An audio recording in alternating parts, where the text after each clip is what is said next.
Bonjour et bienvenue sur le décryptage de la rédaction de Radio Taïwan International en ce mardi 7 janvier qui vous est présenté par Florian Dai et qui porte sur la présence d'une délégation bretonne à Taïwan lors du Festival international de Guimbarde qui a eu lieu en fin d'année dernière.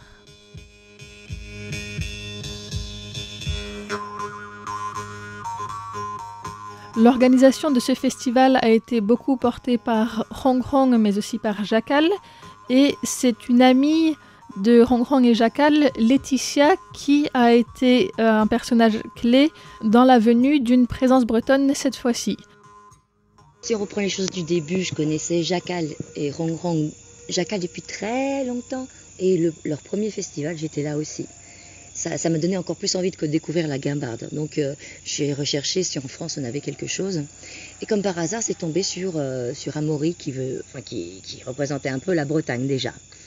Et comme je suis d'origine bretonne aussi, c'est la première fois de ma vie que je prends l'initiative d'appeler quelqu'un à l'étranger ou même tout simplement comme ça, dire tiens tu fais ça, bonjour, je te propose ça, c'est la première fois. Donc ça a bien marché. Je lui avais parlé de ce que je faisais à Taïwan et de ce festival, mais sans être sûr de rien du tout, juste lui dire que Bob on avait ça, que peut-être s'il pouvait venir à Taïwan, ne serait-ce que pour participer en tant que spectateur, tu vois à la base j'ai dit ça comme ça, et s'il pouvait vendre des guimbardes à la limite, s'il voulait venir à Taïwan, ce serait sympathique et découvrir les guimbardes des aborigènes puisque je vis dans une tribu aborigène. Et donc après je suis allée voir Hong Kong et je dis tiens, si jamais ça t'intéresse de regarder, voilà un musicien français qui vient de ma région de la Bretagne. Et puis finalement, Jackal et Hong Kong l'ont contacté, ça s'est bien passé, ça s'est bien goupillé et puis le voilà, mine de rien, en moins de 6 mois quoi. C'est génial, c'est la première fois que ça arrive aussi vite, un truc comme ça. Enfin, pour moi, c'est une des premières fois. Voilà, c'est la première fois. Et puis Yuan Zi était, c'est le fils de la dame qui tient un resort. Et c'est chez elle aussi qu'on a fait le premier festival et qu'on organise, enfin que Hong Kong et Jackal organisent des stages avec Marc Tongeren qui enseigne les overtones et d'autres trucs encore. Et donc j'avais participé à deux de ces stages, dont un était chez cette dame, dont le fils Yuan Zi est aussi un artiste. Et un jour, donc, Jackal m'appelle pour me dire tiens, Yuan Zi a connu une fille qui est bretonne et qui parle chinois et qui est déjà venue à Taïwan. Je fais mais top là quoi. C'est trop bien. Bon bah écoute, on va se faire un truc comme ça. Donc on s'était jamais vu, mais il n'y a pas de hasard. C'est une île, donc c'est vraiment les gens qui doivent s'entendre qui vont se retrouver. Et donc bon bah voilà, je suis allée chercher Amaury à l'aéroport et ils avaient envoyé une navette et on arrivait ici. On a connu Johanna, puis c'était parti. Elle est violoniste. Lui, Amaury à la guimbarde et puis moi je fais danser le public. Des fois plus ou moins bien, hein. Mais donc je peux faire le lien entre les deux parce que c'est assez difficile de faire de la musique tout en traduisant ce qu'on voulait dire en français, voilà. Comme vous l'aurez compris, la délégation comprenait donc 3 personnes. Laetitia Zeppelin-Imbert, qui habite à Taïwan et qui était là aussi en tant que traductrice-interprète. Johanna Marie-Fab, que vous avez entendue déjà dans une émission Femmes d'ombre, Femmes de lumière, qui était la violoniste. Et Amaury Le Barde, qui vient donc plus en particulier du monde de la guimbarde. Et c'est donc, avec la danse, une des raisons principales de sa présence à ce festival. Je pense que la première cause, c'est la guimbarde. Et ensuite, le fait que je représente les musiques traditionnelles, c'est surtout traditionnel, je pense, française et bretonne. Donc tout ce qui est musique à danser. Donc autre part en France, on appelle ça les bals folk, les bals trad. En Bretagne, fest-noz à la française, fest-nance dans une partie de la Bretagne. Après, il y a tellement de manières de prononcer les trucs. Je pense que ça a fait un plus, ça a joué un petit peu dans le fait qu'on choisisse une délégation bretonne, dans le sens où ce festival, donc le Festival international de la guimbarde de Taïwan, est aussi beaucoup axé sur les traditions. Donc notamment cette année où il y a 3 maîtres de différentes ethnies aborigènes ici de Taïwan qui ont une tradition de guimbarde très ancrée dans leur culture. Et même si en France ni en Bretagne, il n'y a de tradition de guimbarde, je pense que c'était un point sur lequel le festival était sensible. La guimbarde n'est effectivement pas un instrument traditionnel breton ni français, et pourtant elle a quand même une certaine histoire en France. La guimbarde, depuis 4000 ans, c'est un instrument qui est toujours un peu caché. C'est parfois même pas un instrument, c'est considéré comme un jouet, comme un objet à touristes, ce genre de choses. Ce qui fait que c'est très très dur de retrouver des écrits historiques par rapport à la guimbarde. Et en France, pour l'instant, on a très très peu de choses. Du fait de cette réputation, je dirais qu'il n'y a pas de tradition musicale, il n'y a pas d'histoire musicale en France avec la guimbarde. Mais on a quand même des écrits historiques qui remontent au XVIe siècle pour la France. Donc avec des vieux papiers, notamment des reçus de marchands.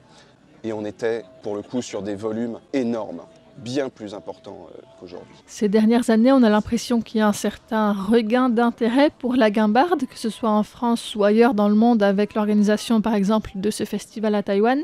Mais donc d'après ce que tu expliques, la guimbarde était très populaire il y a quelques siècles en Europe. Oui, oui, oui. Au XVIe siècle, on a des écrits, certains écrits en Italie, en France aussi, mais avec des guimbardes italiennes qui passaient la frontière. En Angleterre, il faisait état en Angleterre, on était sur plusieurs centaines de milliers de pièces sorties des manufactures à l'année. En Italie, on a au XIXe siècle des écrits qui faisaient état d'1,5 million de pièces qui sortaient à l'année. Ensuite, il y a eu l'harmonica. Et l'harmonica a remplacé la guimbarde dans l'idée de jouets pour les enfants, d'instruments de poche. Et la guimbarde a connu donc une descente. Et dans les années 60, il y a eu un tout petit renouveau qui s'est passé en France avec des gens qui n'étaient pas français. 2 personnes, John Wright et Sran Quang Ai, donc respectivement un Anglais et un Vietnamien qui habitaient en France et donc qui ont fait beaucoup de recherches à travers le monde de par leurs origines qui n'étaient pas françaises, mais aussi académiquement, beaucoup de recherches pour la guimbarde. Et on était sur un stade où on gardait les traditions. Et ensuite, il y a eu à nouveau une explosion, c'était avec Internet. Complètement avec Internet, où les artistes et même les enthousiastes, tout simplement, qui en faisaient bien, qui avaient envie de partager, l'ont fait, ont partagé. Et j'ai l'impression qu'il y a eu un gros engouement. Et donc ensuite, il y a eu toute cette vague de partage, de connaissances aussi, qui, à mon sens, a fait que la guimbarde, maintenant, revient, donc comme tu disais, pas sur le devant de la scène, mais par rapport à d'autres instruments, disons, traditionnels, elle est particulièrement populaire. Du fait aussi que maintenant les personnes la voient comme un instrument, mais les personnes la voient aussi comme un jouet, avec un côté pratique, ça va dans la poche, avec un côté facile. Dans un premier temps, il y a une courbe de progression qui est très nette, donc on peut prendre du plaisir rapidement pour faire un son. Et le deuxième côté pratique, c'est que ce sont des instruments, et notamment avec maintenant la technologie de découpe laser, etc., on peut trouver d'excellents instruments pour un budget très réduit.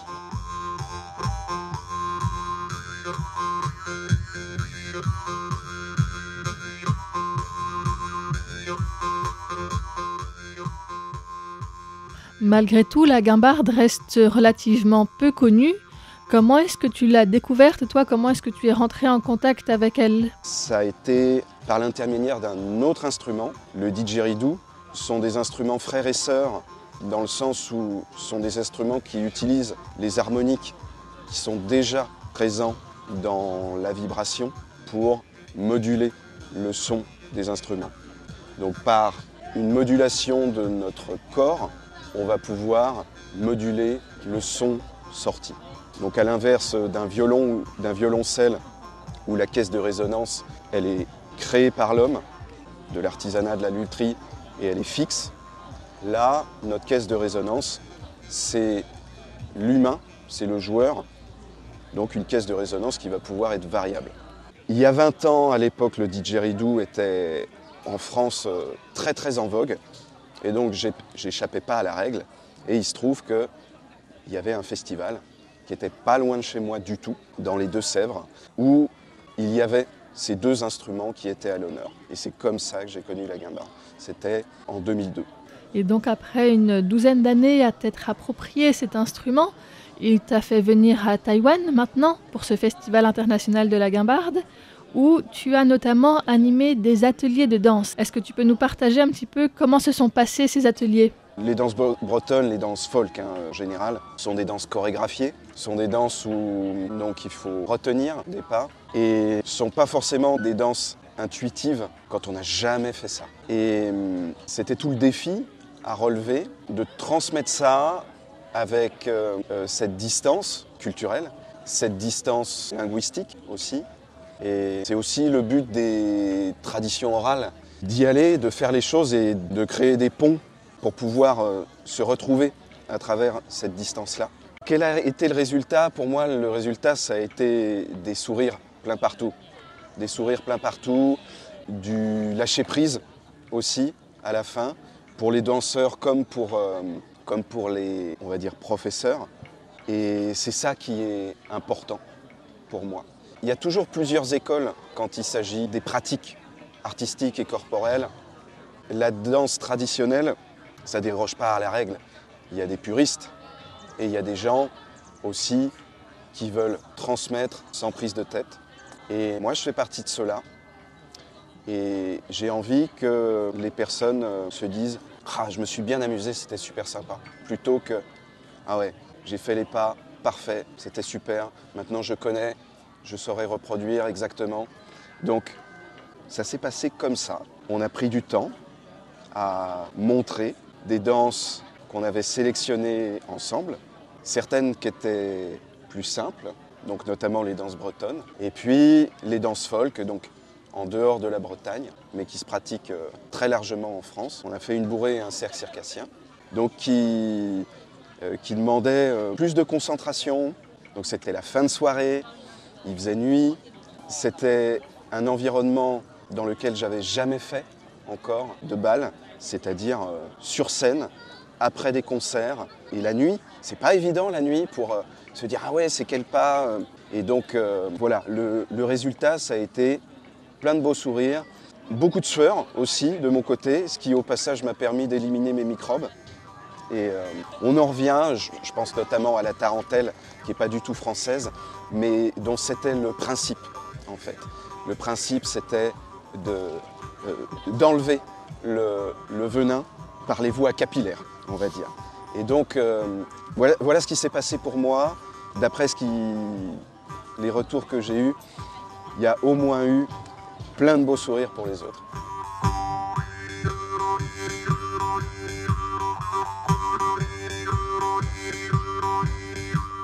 Et pendant ce séjour, qu'est-ce qui te tenait surtout à cœur de transmettre ? J'ai mis longtemps à progresser à la guimbarde, notamment pendant ces années où il n'y avait pas de connaissances qui étaient disponibles. La guimbarde, c'est un instrument très interne, donc qui fait intervenir beaucoup de choses qu'on ne voit pas, beaucoup de choses qu'on a du mal à transmettre et à théoriser. Et s'il y a une chose en particulier, pas au niveau du contenu, mais au niveau de l'attitude, c'est le fait de se dire « Oui, je suis là en tant que professionnel.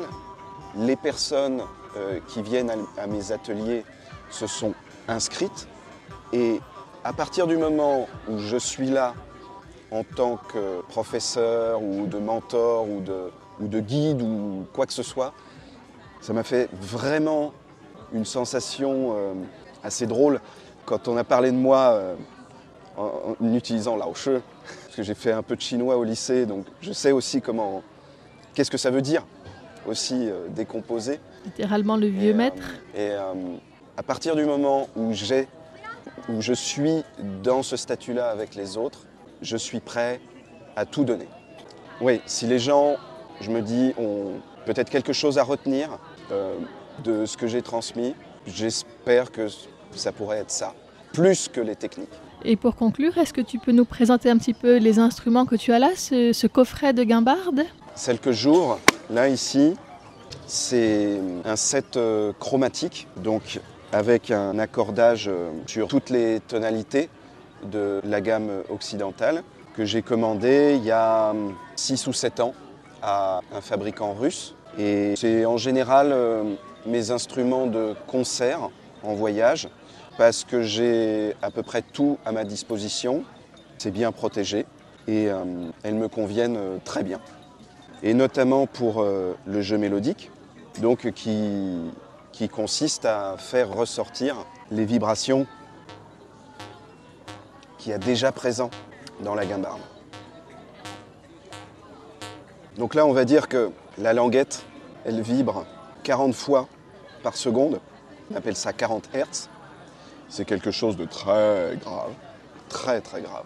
Mais comme notre voix à tous et tous les sons qu'on entend, c'est pas juste une vibration, c'est plein de vibrations.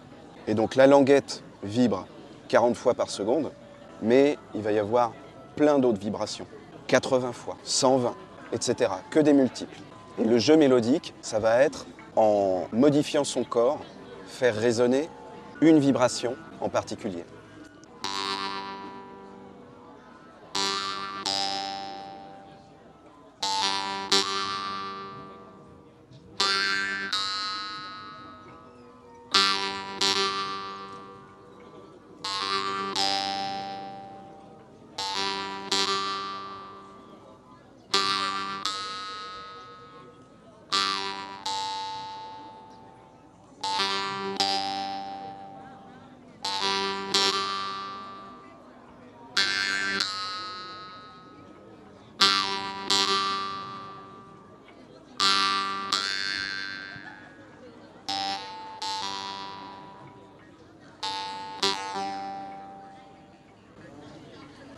Donc ça, ce coffret de guimbarde, il est très pratique pour moi parce qu'il m'assure une homogénéité dans le timbre des guimbardes. Mais chaque guimbarde est unique et donc il y a aussi des timbres différents. Et donc j'ai pris avec moi une guimbarde aussi qui est très spécifique, qui est faite d'un autre métal. Celles-là sont en acier et celle-là est en titane. Donc il y a vraiment d'autres caractéristiques et notamment le fait qu'elle ait deux languettes qu'on peut plus ou moins lester et donc pour créer des distorsions. Donc ça va être un son qui va être très différent des autres et c'est ça ce qui m'a dans un premier temps plu avec les guimbardes, c'est qu'il y a une énorme diversité au niveau des formes, des procédés de fabrication, des matériaux, que ce soit au sein du métal, que ce soit au sein des végétaux, le bambou, les palmiers nains, etc., etc., ou que ce soit au niveau des animaux. Les premières guimbardes qu'on a trouvées et réussi à dater, elles datent d'un peu plus de 4000 ans, c'est de l'os.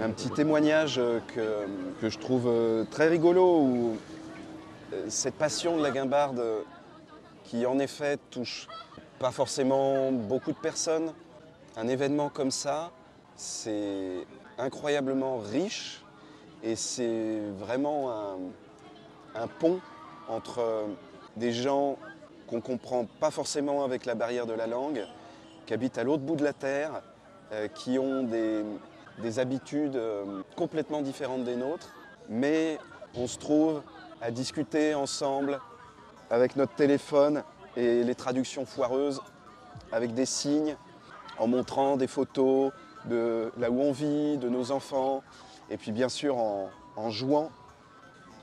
Moi je suis heureux comme tout de rencontrer des gens qui sont autant, voire plus à fond que moi sur cet instrument, et je suis extrêmement reconnaissant pour ça.